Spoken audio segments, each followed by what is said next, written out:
அஸ்ஸலாமு அலைக்கும் வரஹ்மத்துல்லாஹி வபரகாத்துஹு. அல்லாஹு தஆலா 30 நாட்களை நோன்பு வைக்குமாறு முஸ்லிமான மக்களுக்கு அல்லாஹு தஆலா கடமையாக்கி, அந்த நோன்புக்கு பிறகு அல்லாஹு தஆலா மிகப்பெரிய ஒரு மகிழ்ச்சி தினமாக அல்லாஹு தஆலா முஸ்லிமான சமூக மக்களுக்கு ஈதுல் ஃபித்ர் அதுபோன்று ஈதுல் அல்ஹா என்ற 2 பெருநாள் தினத்தை அல்லாஹு தஆலா வைத்திருக்கின்றான்.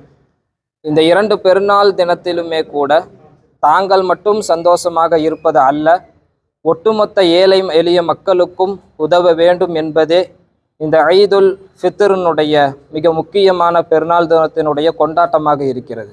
ஏனென்றால் ஜக்காத்துல் ஃபித்ர் என்று சொல்லப்படுகின்ற ஒரு தானம், அந்த தானத்தை அல்லாஹு தஆலா பெருநாள் தொழுகைக்கு முன்பாகவே கொடுக்க சொல்லுவதற்கு முக்கிய காரணம், பணக்கார மக்கள் அல்லது நடுத்தரமாக இருக்கக்கூடிய முஸ்லிமான மக்கள் மட்டும் சந்தோஷமாக பெருநாள் புத்தாடைகள் அணிந்து சந்தோஷமாக இருப்பது அல்ல, ஏழை எளிய மக்களும் கூட அவர்களும் சந்தோஷமாக இருக்க வேண்டும், புத்தாடைகள் அணிய வேண்டும், சந்தோஷமாக கொண்டாட வேண்டும் என்பதினால்தான் அல்லாஹு தஆலா ஜக்காத்துல் ஃபித்ர் போன்ற சதக்காக்களை, ஜக்காத் போன்ற கடமையான ஜக்காத்தை எல்லாம் அல்லாஹு தஆலா வைத்து எல்லா மக்களுக்கும் அவர்களுக்கு உதவி, எல்லோரும் சமமாக இருக்க வேண்டும். ஏழை மக்கள் அவர்கள் அந்த ஈதுல் ஃபித்ர் அன்று கொண்டாட்டத்தில் ஈடுபடாமல் அவர்கள் வருத்தத்தோடு இருக்கக்கூடாது என்பதனால் அல்லாஹு தஆலா ஆக்கி வைத்திருக்கின்றான். அதே போன்று அல்லாஹு தஆலா தான தர்மத்தை மாற்று மத சமுதாய மக்களுக்குமே கூட கொடுத்து உதவுவதற்கு பல நிலைகளை அல்லாஹு தஆலா வைத்திருக்கின்றான். தான தர்மம் என்பது அல்லாஹு தஆலா மிகப்பெரிய, உங்களுக்கு பிடித்ததிலிருந்து நீங்கள் கொடுங்கள் என்று அல்லாஹு தஆலா சொல்லுவதின் மூலமாக ஒட்டுமொத்த மக்களும் அவர்கள் எந்த ஒரு கவலையும் இல்லாமல் நல்ல முறையில் உணவு ஆடைகள் உடுத்தி அவர்கள் சந்தோஷத்தோடு வாழ வேண்டும் என்ற நல்ல நோக்கில் அல்லாஹு தஆலா இது போன்ற கடமைகளை நமக்கு இஸ்லாமிய மக்களுக்கு வைத்திருக்கின்றான்.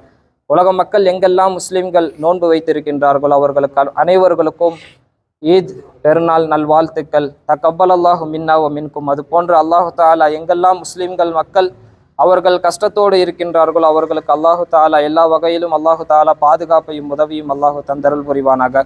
ஒட்டுமொத்த மனித மக்களும் அவர்கள் நல்ல வாழ்வோடு அவர்கள் நல்ல முறையில் இந்த உலகத்தில் வாழ்ந்து அவர்கள் இறைவனிடம் சென்றடையக்கூடிய நல்ல நசீபையும் அல்லாஹு தஆலா தந்தருள் புரிவானாக. வாஹிரு தஅவானா அல்ஹம்துலில்லாஹி ரப்பில் ஆலமீன். அஸ்ஸலாமு அலைக்கும். அஸ்ஸலாமு அலைக்கும் வரஹ்மத்துல்லாஹி வபரகாத்துஹு. ஏக இறைவனின் சாந்தியும் சமாதானமும் நம் அனைவர் மீதும் உண்டாகட்டுமாக என பிரார்த்தித்தவனாக, இன்று உலக முஸ்லீம்களுக்கெல்லாம் மிகவும் சந்தோஷமான ஒரு ஈது பெருநாள், ஈதுல் ஃபித்ர் என்று சொல்லக்கூடிய நோன்பு பெருநாளை 30 நாட்கள் விரதம் இருந்து இறைவனுக்காக பசித்து தங்களுடைய உடல் உறுப்புகளை தானம் செய்தவனாக, எல்லா விதமான மனோ இச்சைகளையும் அடக்கி நோன்பு பிடித்து அந்த நோன்பை துறந்து இன்று ஈதுல் ஃபித்ர் என்ற பெருநாளை கொண்டாடி சந்தோஷமாக மக்கள் வாழ்ந்து வருகிறார்கள். இந்த அடிப்படையில் வரக்கூடிய பாராளுமன்ற தேர்தல் நடைபெற இருப்பதால் நமது நாட்டில், இந்தியாவில் மனித நேயமும் மக்கள் மனசாட்சியோடு வாழக்கூடிய இந்த திருநாட்டில் எல்லா மதத்தினரும் சந்தோஷமாக வாழ்வதற்குண்டான ஒரு ஆட்சியை இந்த திருநாட்டில் நம்ம அனைவரும் சேர்ந்து உருவாக்கிட வேண்டும் என பிரார்த்தித்தவனாக விடைபெறுகிறேன். நன்றி. அஸ்ஸலாமு அலைக்கும்.